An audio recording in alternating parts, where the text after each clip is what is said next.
session. Just so you know, you are being recorded today. It will be available afterwards via Handshake that you can access that recording and have access to the presentation as well. So start off with introductions. My name is Julie Paskett. I'm a Senior Career Advisor in Career Exploration and Development. Today we're going to talk about resume writing. I'm joined by my colleague Luann, who is going to keep an eye on the chat for us. And the way things will work today is I'll do about a 30-minute presentation on how to write a resume, and then we'll have about 30 minutes of Q&A where we can answer questions for you about resume writing and about anything you have in the presentation. Before I get started and jump into content, a couple of reminders out there.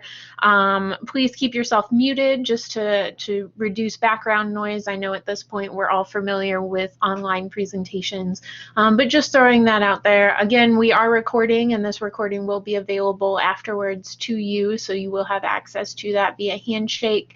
And then if you are, this is a Student Success Series presentation, so we are tracking attendance via that sign-in sheet. So if you are here for the Student Success Series, please make sure you fill out that sign-in sheet or you will not get credit for being here. So keeping that in mind. So let's jump in. At any point during the conversation, feel free to pop into the chat with comments or questions, and we'll keep an eye on that, and we'll get to any questions you have at the end. And so making sure that we pay attention to that as well. So we'll get started on the content, and we're going to approach resumes a little bit differently today. You may have written, some of you, a couple of you answered that you already have a resume. Maybe you've created one in high school or have seen templates or things of that nature. A resume presentation generally starts with talking about font, format, margins, appropriate heading, that kind of thing. And we will touch on those, and we will talk about those towards the end of the presentation. But we're going to start focusing the majority of the presentation on the tougher part of writing a resume. And this part applies to cover letters as well, which is writing your content. So the hardest part about writing a resume or a cover letter is knowing what to write and how to write it well. So that's where we're going to focus, and then we'll get to the nitty-gritty of how to put that together afterwards. Before we dive in, I wanted to start with some definitions. So understanding resume and cover letter are two terms that you often hear together and are very similar documents. So it can seem tricky to identify why you might need both and why they both exist. But here's a way to think about them. A resume is your chance to highlight brief highlights of several or all of your wide-ranging experiences, whereas a cover letter is your chance to dive in depth into one or two of those most relevant experiences. In both documents, you should consistently talk about your skills related to the types of positions that you're looking at. So again, a resume is a brief highlight or several or all of your wide-ranging experiences, and that's what we're going to focus on today. So let's talk about the elements of a resume. We'll start by identifying the parts. These different sections on your resume will be where you start to identify your qualifications, skills, and experiences. Here are some of the sections you may have seen on a resume in the past. Name and contact information, education, including study abroad, relevant coursework, class projects, and research, experience, including work, relevant and related, volunteering, technical skills, awards, activities, and extracurriculars. Most of the major sections are up here on this slide. They're in no particular order and will look different for each of you. You could even have subcategories, as some of them have listed here, to break them out. For example, if you have a lot of work experience, but some positions are more related to your next goal than others, you might have two experience sections, one labeled relevant experience and the other labeled additional experience. Additionally, you may have participated or are planning to participate in research. You might include that under your education section if it's associated with your degree at Kent State, but you might also have a whole separate section called research that describes in more detail the research that you did, the scope of your project, and other aspects of your work.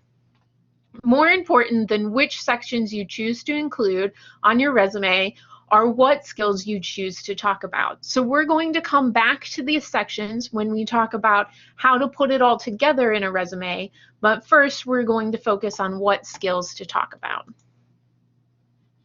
It can be easy to identify what skills and experiences to talk about on your resume if you work backwards.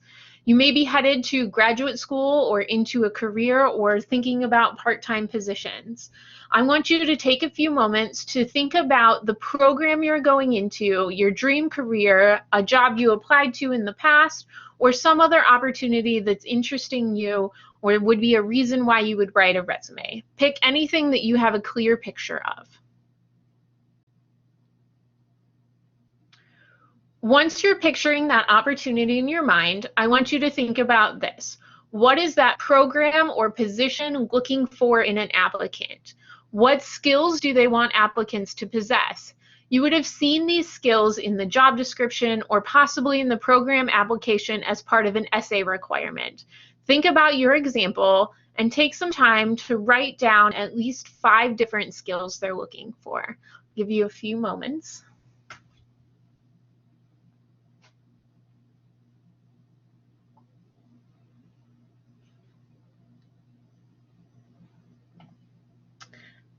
And I'd like for a few of you to pop some of suggestions of some of those skills into the chat so we can get an idea, use some examples.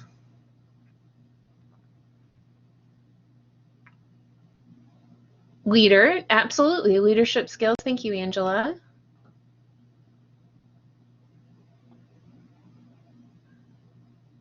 Patience, sure. Can you give a general definition of exactly what a skill is? So a skill is what they're looking for. So a skill is that experience, that description. So an easy way to think about it is, as you're reading that job description, what are some of those action verbs that pop out? So hardworking, communication skill, promptness, as some of our colleagues are putting here in the chat, are great examples of what types of skills an employer is looking for. So those qualities or experiences that an employer might be looking for. And I can give an example. Thank you to those who popped some in the chat. Here is a whole list of other ones. So thinking about the ability to explain or to research, to analyze, monitor, problem solve, plan ahead. You'll see a whole bunch of them up here. And so thinking about, could it be a more subjective attribute? Can you explain a little bit more? And you can go ahead and unmute yourself if you want to ask.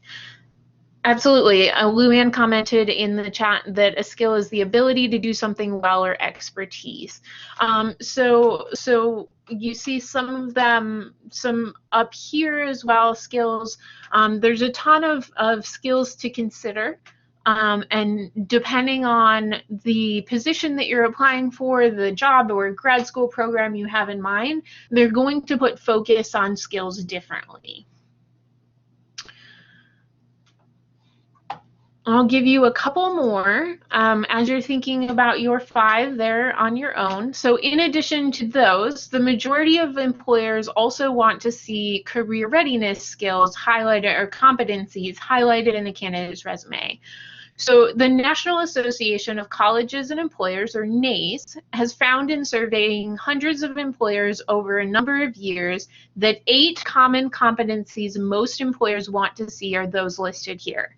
So critical thinking and problem solving, oral and written communication, teamwork and collaboration, digital technology, leadership, professionalism or work ethic, career management, and global and intercultural fluency may also be ones that you want to highlight or identify on your resume and cover letter as you go into it. So think about those in addition to those that were put into the chat and those that you're thinking about on your own. When you think about that position or dream job or graduate school program that you're writing a resume for, and you want to think about these skills in addition to those as well. So now we're going to move on to translating those skills into experiences. To do this, you want to look at each skill word you wrote down and think back and write down at least one specific concrete example of a time when you demonstrated that skill. This example essentially proves to the reader that you have that skill. So take a few moments and write down an example or two for each of the skills you have listed. So if you listed leadership skills, an example of a time when you demonstrated those leadership skills might be in a club or organization when you were elected to be president, or something along those lines. If you wrote down patience, as Samantha did in the chat, an example of a time when you demonstrated that might be when you worked at a daycare and were responsible for 7 5-year-olds. That would be a demonstration of patience. So thinking about, for each skill that you identify, you want to identify a specific concrete example of when you demonstrated that. And with each of those examples, you've started writing your resume and cover letter. And once you've got that list, you want to start, and we'll talk about how to do this, start plugging them into the different sections that we outlined earlier, the sections that appear in a resume. So I had this slide up earlier and it read content is key. Now we've added added to, say, content customization key. The skills and experiences you just wrote down or are thinking about are exactly what you need for the position or program that you had in mind.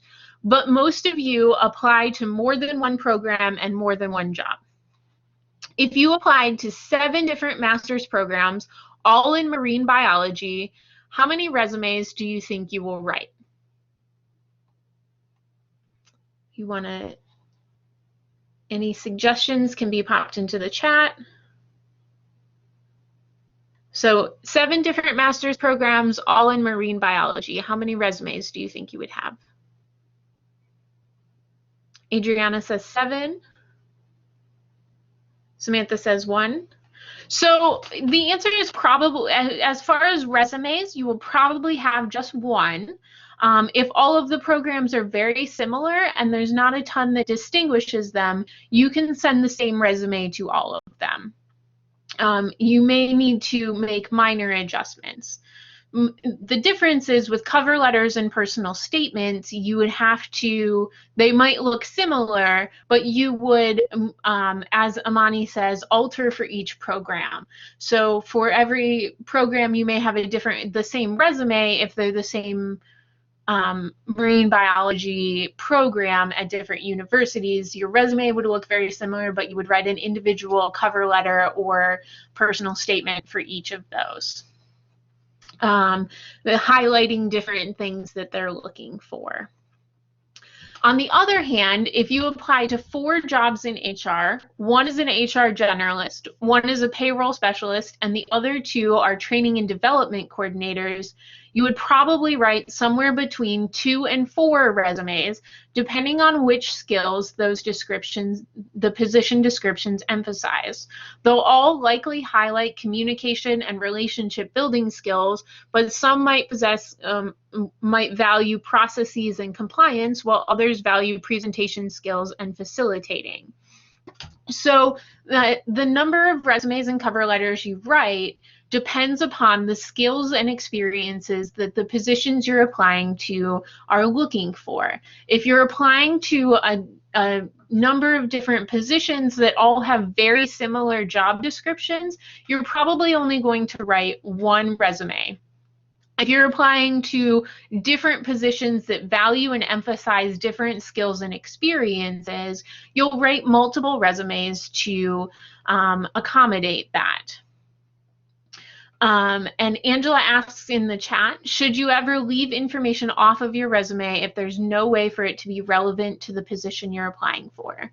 That is a personal choice, and it depends upon the length of your resume, depends upon how long ago that experience was, and what value it brings to your resume. So it's important to focus on and emphasize related and relevant experiences that demonstrate this they're looking for. But if you have an unrelated position, it may fill another gap. And so just as Luann mentioned, that skills are often relevant in an unrelated job, so it may demonstrate so for example, if you're going to grad school for marine biology, you had a summer position working at Subway as a sandwich maker, you may still choose, even though they're completely unrelated, you may still choose to keep that on to highlight your communication skills and to demonstrate how you've engaged in customer service experiences and those types of things. So those skills may often relate. If it's something that absolutely does not in any way bring value, then you might choose to leave it off. Everything on your resume is optional, and so with a few exceptions, and keeping that in mind, you want to keep it recent and relevant.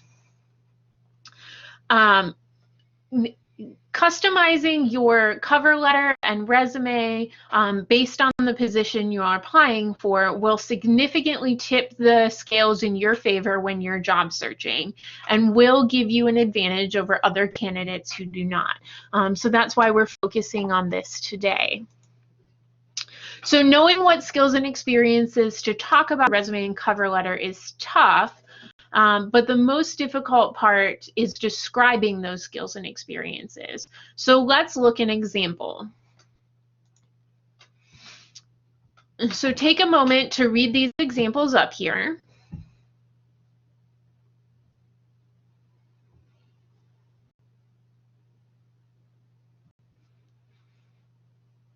What do you think of the statements up here? Which ones are well done versus which ones could use improvement? What are some of the key differences that you're observing?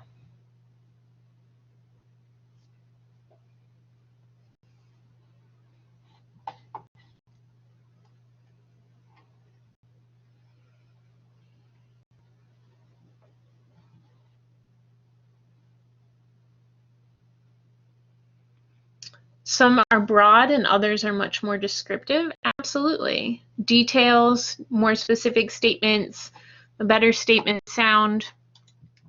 So you're probably noticing that you're starting to notice accomplishment statements versus job responsibilities. So just as we pointed out, some are more broad while others are specific statements. What you're looking for is, and what we're trying to help you do today is create those accomplishment statements rather than just stating the responsibilities. So number 1 and 4 are stating job responsibilities, while 2, 3, and 5 state accomplishments, what you did and the skills that you utilized at that experience. So that's what you're going to look for, and that's what you want to try and work towards on your resume, is showing those accomplishment statements. And how do you do that? You can elevate your bullet statements, taking them from job responsibilities to accomplishment statements, utilizing this formula. In a single bullet point, you want to describe what you did, how you did it, and why you did it. They don't necessarily have to be in that order, but each of the better statements on the last slide encompass each of these elements. And you can use this formula in cover letters as well. Instead of all three of these elements in one sentence or bullet statement, you dedicate 1 or 2 sentences to each element. So I'll give you an example. On a resume, you have the accomplishment statements placed 200 orders a day for customers, and troubleshooted issues and questions that arose by investigating the source of the problem, patiently describing it to the customer, and referring to customers to the appropriate resource. So that's a pretty good bullet statement, but maybe the position you're applying for emphasizes customer service, and you really want to talk about that in your cover letter. So in the cover letter, you would describe it further by recalling a specific instance. Maybe one of your customers in 200 orders was particularly difficult, and you were able to diffuse the situation by being resourceful and patient, communicating well, and problem solving. You can expand upon that occurrence in your cover letter, and whereas you can't get quite into that much detail in your resume. So go back to that list of examples you made for the skills you want to highlight and utilize this formula to craft your bullet statements using those examples. So thinking about what did you do, that's your action verb. So you want to start your statement with an action verb as specific as possible, and then talk about how and or why did you do that. You could talk about why you did it and then how, or how you did it and why you did it, and then why you did it. And that is what brings together a strong action statement, and that highlights an accomplishment and skill on your resume to demonstrate you have what the employer is looking for. So once you have the content of your resume, and like I said, we're working backwards today. So once you have the content of your resume, we'll look at some of the basics as far as structure on how to put that together. We looked earlier at some of the categories you may choose to list your experiences under. As you begin putting those categories down on paper, you want to be mindful of how your resume appears visually. When it comes to the content of your resume, it's important to keep the 3 C's in mind. Your resume should be clear, concise, and consistent. A clear resume is one that has a flawless presentation, meaning it's visually attractive with neither too much or too little white space and is easily readable. A resume tends to be more conservative, and therefore you should avoid using photos and graphics unless you are looking for a position in the creative industry. In career exploration and development, we do not recommend using color on your resume. However, if you choose to use color, it should be limited and subtle so as not to take away from your content. Avoid using abbreviations that are not commonly understood. Abbreviations such as CPR are common language, but even abbreviations common to your career community should be written out to be understood by even HR professionals. A concise resume is specific, as we just talked about with content, but is also limited to recent and relevant experiences. Keep your resume to 1 or 2 pages, although it is typically 1 page in length for a traditional age undergraduate student. Education majors typically have a 2-page resume, but both are acceptable. Some occupations and industries require a CV, which stands for curriculum vitae. CVs are generally required for those applying to research jobs and jobs in academia, or applying to positions that require more advanced education and have similar format and content. No matter the length, it's important that the content should appear above the fold on the top half of the page and should be aligned with the left-hand side of the page, as the human eye tends to read from left to right, top to bottom in the English language.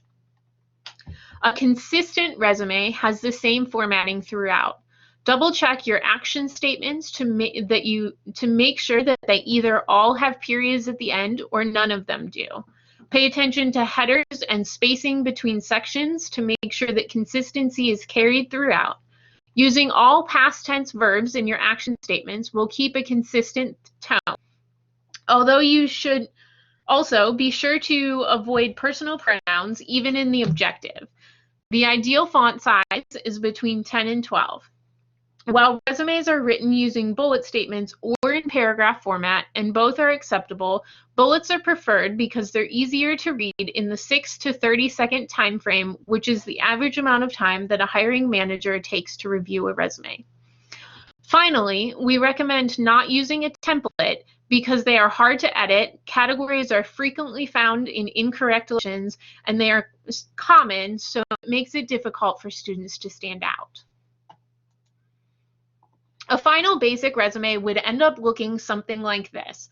But remember, there's no one good format for a resume. So depending on your personal story and what you are seeking, your resume will look different from person to person.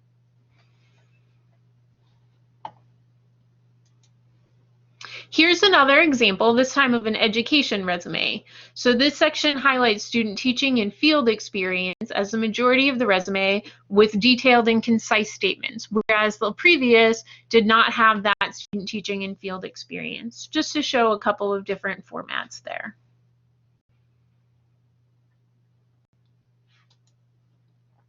Finally, I would like to talk for just a moment about references. It's important to have your references ready to go in the job search, but should not be included on your resume.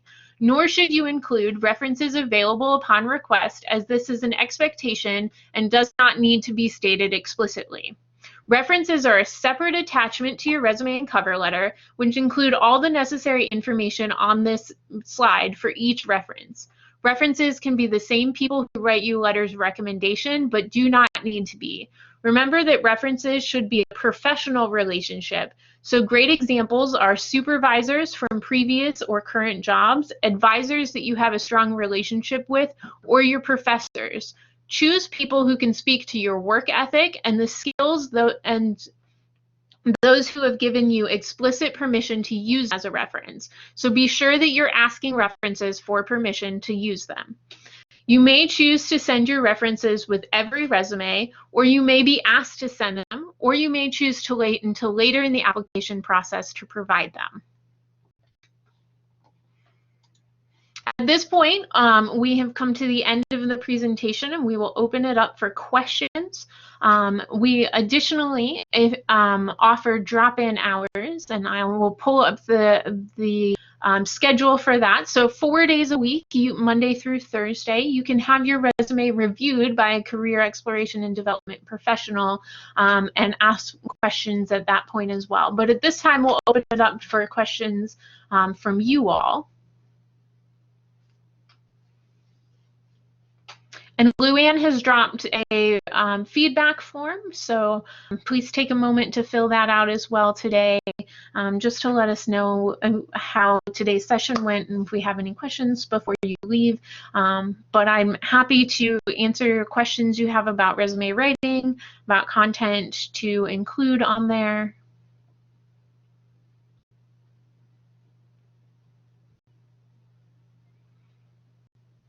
And I'd like to go back to Angela's question about should you leave information off of your resume, and just also talk about the recency. So how recent an experience is can depend on whether you include it as well. So experiences that are more than 10 years old, potentially, depending upon their relevancy to the position, you may choose to take them off at that point. But again, there's no one hard and fast rule for whether you include it or not.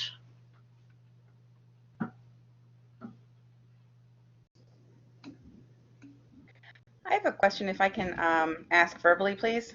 Sure, absolutely. There's usually an issue where employers want to ask about any gap in employment.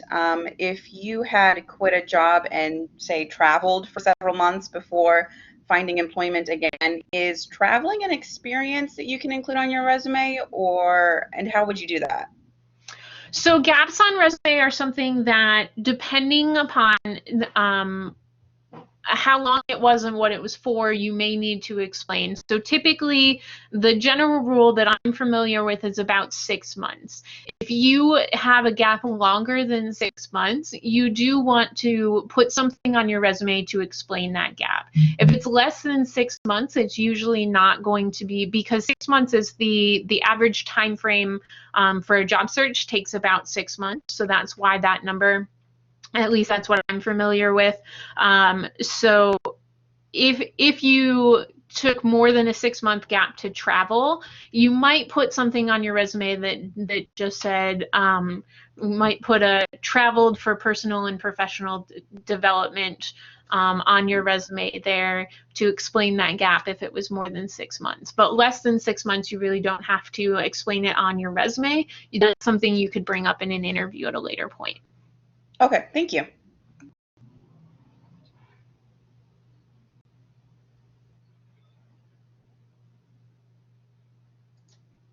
Julie, if someone were to use a template, often that experience section's up at the top, would you recommend staying with that or having education as the first section since they're in college? What would be your advice?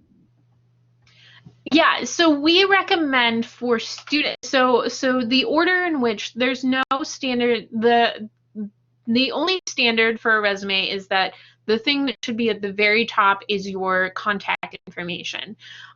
Anything below your contact information, there's flexibility in the order in which you put that, and we teach to put it in the most relevant order. As a student, your most relevant experience is your education. So for students, we recommend that education come above your experience section. If you are into your professional career and have a couple of years of professional experience, at that point your education would probably move below your experience, unless you're changing fields or something like that. But in general, students, we recommend education first because that is the most recent and relevant experience you have for positions you would be applying to at this point. Good question, Luann.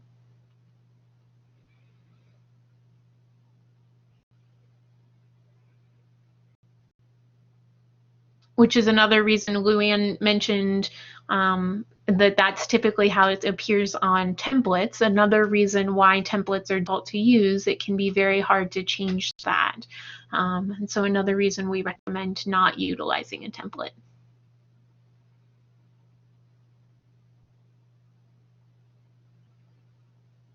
Other questions, thoughts on resume writing?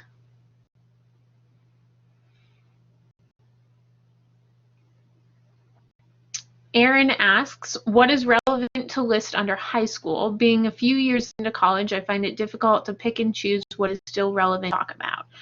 At this point, if you are a few years into college, we recommend not including anything directly high school related on your resume still. So that includes removing high school from your education section, removing any high school clubs and organizations, and that type of thing. By the end of your first year of college, that should all drop off and be replaced with college experiences. So if, however, there are exceptions to that. So, for example, if you are applying to work at the high school you graduated from, you can include that under education to show that you have some of that related, that you do have experience with their school. If it is something that you are still involved in, that you did in high school, but you're still involved in now. For example, I volunteered with a preschool program that was run through the school district, and I was a high school volunteer, and then I became a teacher when I got into college. Because I continued to be involved with that, even though it started when I was in high school, that continued to appear on my resume for a while. So if it's something like that, can absolutely continue to appear on your resume if it's relevant to the positions you're applying for. Or if it was a part-time job or volunteer experience that has relevant information that is not associated with your high school. So you worked part-time after school at a fast food restaurant or something along those lines, then it could continue to remain on your resume. But in general, after your first year of college, anything directly connected to your high school should be removed. Did that answer your question?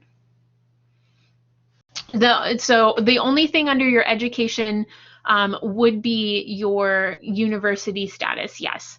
And if we go back to, I'll bring us back to the example. So you can see here in the example what would be included on that. So you need the degree you're going to graduate with.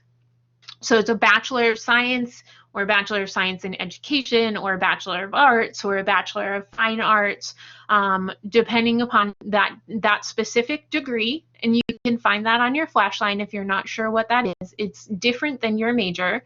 So start with your degree, then the university, Kent State University, Kent, Ohio, your major, your GPA, if it is above a 3.0, and then additional education experiences like this one has listed on it. You can do that as well. If you go back to those categories, other things that might appear in your education section would be study abroad, relevant coursework, or class projects, or potentially research as well. But at this point, unless you are applying to work at the high school that you graduated from, high school should be removed from your education category.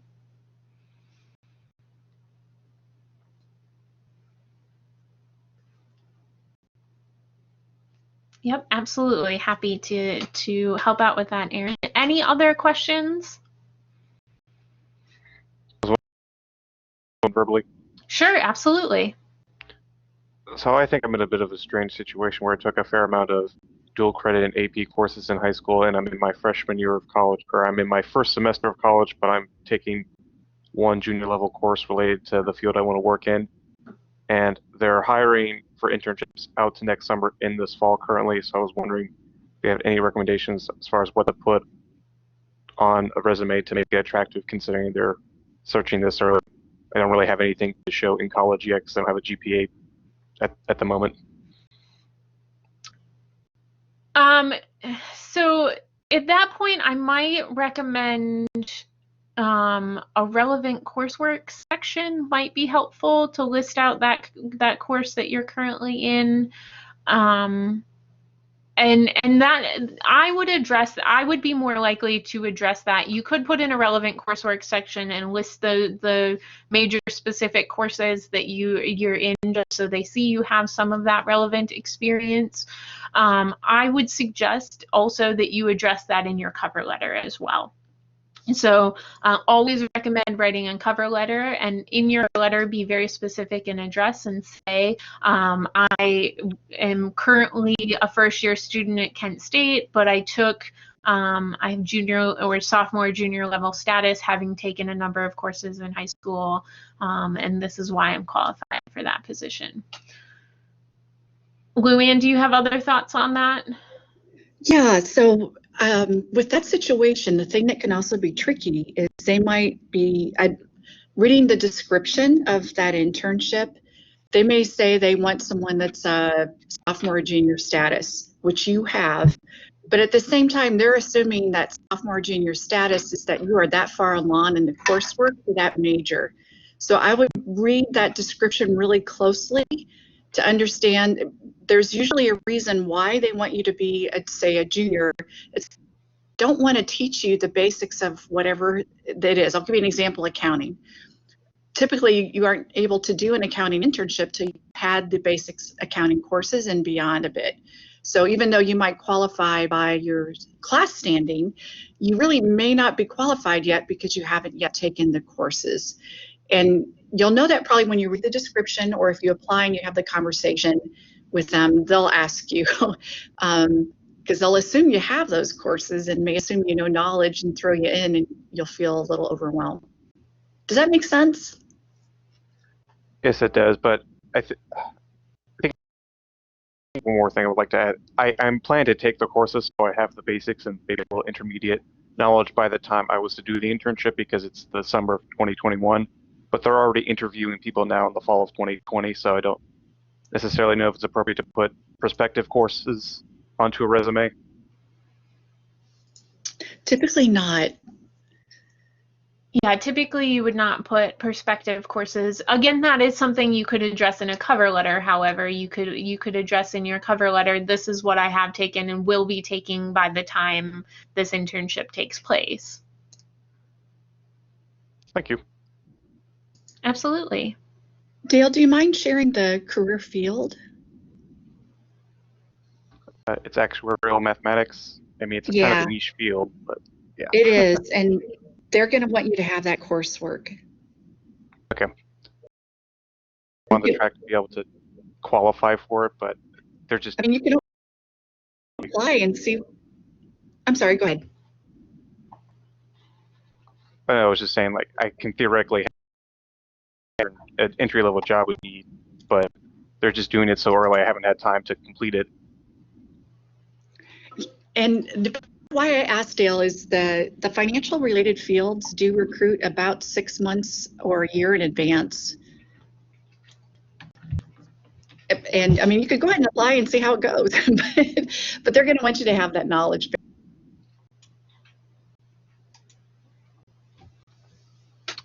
So I'm going to put a link in the chat to a Google folder which contains our quick guides.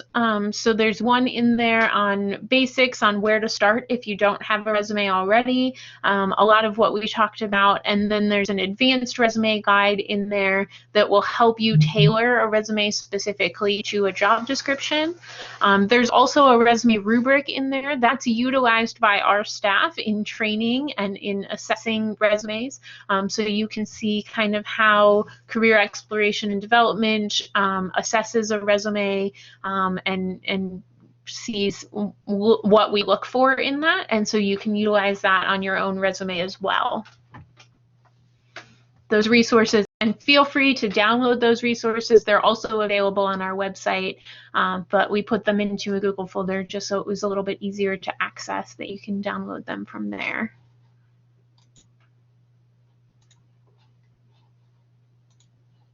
And again, we have about 15 more minutes, so feel free to ask any additional questions if you have them. I am also going to share up here our drop-in sessions. Our drop-in sessions are offered through Blackboard, so just so you have those hours there, and I will drop the link to that in the chat as well.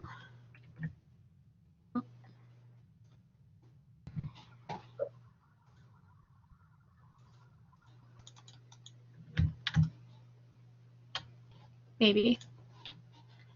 Click.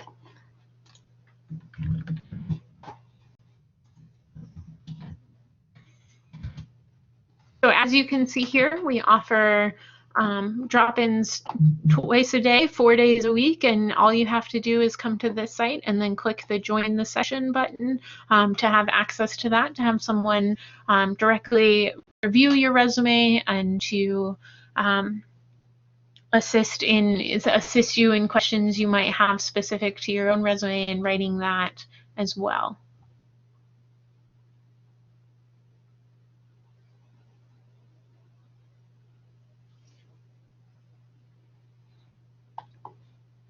Any other questions? Like I said, we have about 10 more minutes if there's any more questions out there.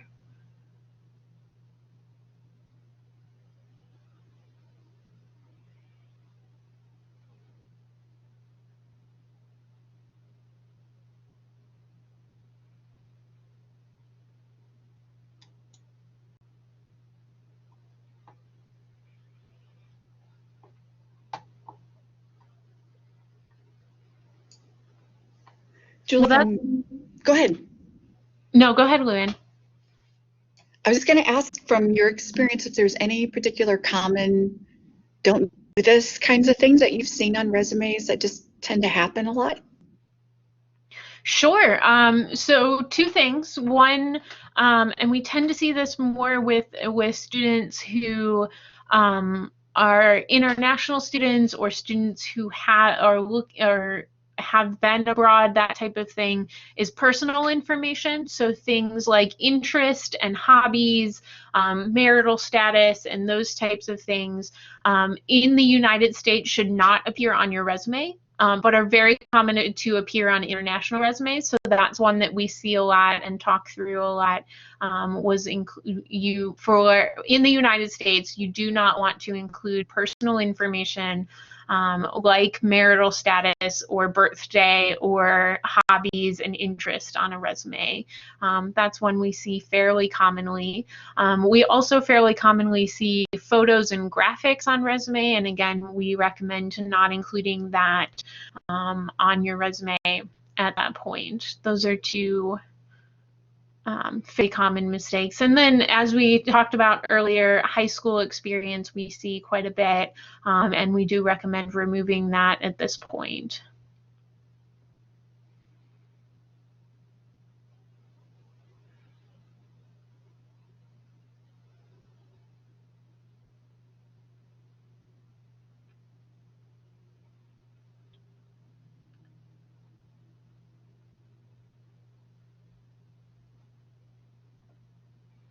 Also, personal pronouns.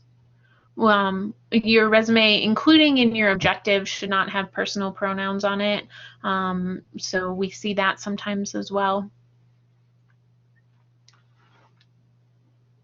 So, well, if there are not other questions or thoughts, I will stick around for the last 10 minutes. But again, please remember to fill out that survey and feedback form that Luann dropped into the chat and has just dropped into the chat again. And I want to thank you all for being here.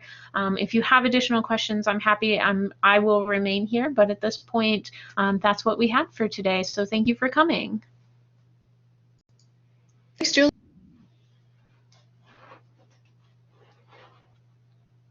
Have a great weekend, everyone.